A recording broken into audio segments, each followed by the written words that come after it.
চোরা এবং অবৈধ মোবাইলের থেকে বাঁচার উপায় কি? আপনি যখন মোবাইলটা নিবেন, নতুন হোক হয়তো সেকেন্ড হ্যান্ড হোক, মোবাইলটা নিলেন, নেওয়ার পরে আপনি এই নাম্বার করে আপনি ডায়াল করে এই নাম্বারে থেকে মেসেজ পাঠাবেন। মেসেজ পাঠানোর পরে কিন্তু আপনার মোবাইলটা হয়তো সেকেন্ড হ্যান্ড মোবাইল হোক নতুন মোবাইল হোক, তখন একটা মেসেজ হবো যে আপনি মোবাইলটা কিনছেন, যে হয়তো চুরি না এবং হয়তো ব্ল্যাকম্যান মোবাইল বা এবং এই মোবাইলটা যে নাম কিনছেন, মোবাইলটা অরিজিনাল মোবাইল না ডুপ্লিকেট মোবাইল, কি মোবাইল আপনি এটা কিন্তু চেক করতে পারবেন। এই কাজটা কিন্তু সকলেই করবেন, দেখেন এখনই করেন আপনারা সকলে এই কাজটা কইরা চেক করে দেন যে আপনার মোবাইলটা আসলে ঠিক আছে না আছে। গতিকে আপনি আজকে মোবাইল একটা কিনে আনলেন, আইফোন মোবাইল কিনে আনলেন 1 লাখ টাকা দিয়ে, আমার মোবাইল কিনে আনলেন 20,000 টাকা দিয়ে। তা আসলে 1 লাখ টাকা দিয়ে আমার মোবাইল আপনি কিভাবে 20,000 টাকা দিয়ে কিনেন? তো মোবাইলটা আসলে অরিজিনাল আইফোন মোবাইলই আছে না কি মোবাইল আছে, সেটা কিভাবে চেক করবেন? যখনই আপনি এই নাম্বারটা মারবেন, মারার পরে মেসেজ করবেন, মারার পরে মেসেজে কিন্তু আসবো যে মোবাইলটা কোন কোম্পানির মোবাইল, কি মোবাইল, কোন ফ্যাক্টরির মোবাইল, সমস্ত কিছু কিন্তু আপনি দেখতে পারবেন। ভাই, কাজটা শিখেন আপনি, ভবিষ্যৎ কিন্তু আপনাদের এই কাজ কিন্তু কাজে লাগবো। তো আপনি যখনই মোবাইল কেনেন, খালি আইফোন মোবাইল না, আপনি যে কোনো মোবাইল কেনেন, তো চলুন কাজে চলে যাই। আপনার মোবাইলটা চেক করতে আপনি প্রথমে আসেন রাখবো ডায়াল ফোনে। তো ডায়াল ফোনে আসেন, ডায়াল ফোনে আসে আপনি কোড মারেন, আপনি *#06#06#। তো এই যে এটা মারার পরে আপনি কি এলো, আইমি নাম্বার এলো, IMEI এই লেখাটাতে থাকবো, এটা এলো IMEI নাম্বার। তো এই নাম্বারটা কিন্তু গুরুত্বপূর্ণ নাম্বার, আপনার মোবাইলের মেন বস্তুটাই আপনার হলো আইমি নাম্বার। তো এই নাম্বারটা আপনি বাই করার পরে আপনি একটা খাতায় ভালোভাবে লেখা নেবেন বা এবং মোবাইল স্ক্রিনশট দিয়ে নেবেন। দেওয়ার পরে আপনি এইটা চেক করলেন, আপনি চেক করার পরে আপনি ফেরা আবার ব্যাগে চলে আসবেন।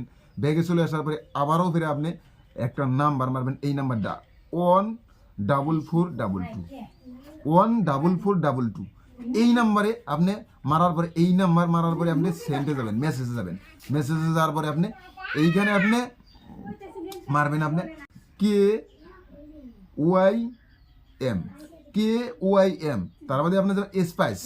দেওয়ার পরে আপনি আপনি যে মোবাইলের প্রথমে যে আইমি নাম্বার বাই করলেন, আপনি ওই আইমি নাম্বারটা হয়তো খাতায় লিখছেন, লেখার পরে আপনি ওই আইমি নাম্বারগুলো এই জায়গায় আপনি একটা একটা করে বসায় দিবেন। আমি কিন্তু বসায় দিলাম আইমি নাম্বার। বসায় দেওয়ার পরে আপনি এখন মেসেজে ক্লিক করে দেন, সেন্ড করে দেন। তো আমি সেন্ড করে দিলাম। সেন্ড করে দেওয়ার পরে এই দেখুন, এই যে মোবাইলে কিন্তু মেসেজ আসলো, এই যে অটোমেটিক মোবাইলে মেসেজ হয়ে গেল গাইজ। তো এই যে মেসেজটা যে আসলো, এই মেসেজটা কিন্তু আপনার লেখা আছে আপনার মোবাইলের আইমি নাম্বার, তার বাদে আপনার এই বুকিং নাম্বার, মোবাইলটা যে কিনছে সেই বুকিং নাম্বার আইলো, তার বাদে আপনার কি কোম্পানির মোবাইল এইখানে লেখা আসলো, তার বাদে মডেল কি মোবাইলের মডেল সেটাও লেখা আসলো, ম্যানুফ্যাক্চারি রিয়েলমি চার্জিং, তার মানে এই মোবাইলটা আমার, এই মোবাইলটা রিয়েলমি কোম্পানির মোবাইল, তো সেটাও পাইলাম আমি। তারপরে আপনি সমস্ত কিছু এখানে লেখা আছে, কোন কোম্পানির মোবাইল, কি মোবাইল, ডেলিভারি কবে দিছে, কি দিছে না দিছে সম্পূর্ণ লেখা আছে, মোবাইলটা কোন দিন ডেলিভারি দিছে সেটাও কিন্তু আপনি এই জায়গা থেকে পাইলেন। যখনই আপনার চুরি মোবাইল হবো, চুরি মোবাইল এলে কী হবো, তারপরে আপনার এই সিস্টেমে একটা, এই আমি স্ক্রিনে দিয়ে দিতেছি দেখেন আপনারা। তো এই সিস্টেমে একটা লেখা আসবো, যখনই চুরি মোবাইল বা এবং অবৈধ মোবাইল বা এবং ব্ল্যাক মোবাইল, তো আপনি দেখতে পারবেন। তো আপনি যখন মোবাইল কিনলেন, যখন আপনি এই নাম্বারটা আপনি একটা SMS পাঠালেন, পাঠানোর পরে কিন্তু আমাদের এই যে নাম মেসেজটি যাবো, আপনি এই মেসেজগুলো যাবো, এইখানে কিন্তু লেখা আছে কোন কোম্পানির মোবাইল, কি মোবাইল।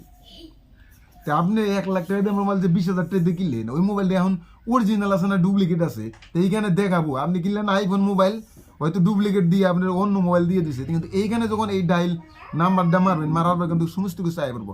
আমার মোবাইল কিন্তু অরিজিনালি লেখা আছে ম্যানুফ্যাক্চারি রিয়েলমি। তা আপনারা কিন্তু চাইলে এভাবেই মোবাইলটা চেক করতে পারবেন। তা আশা করি যে ভিডিওটা ভালো লাগে, সাথে থাকবেন, সাপোর্ট দিবেন, পরবর্তী ভিডিও করার জন্য। খোদা হাফেজ।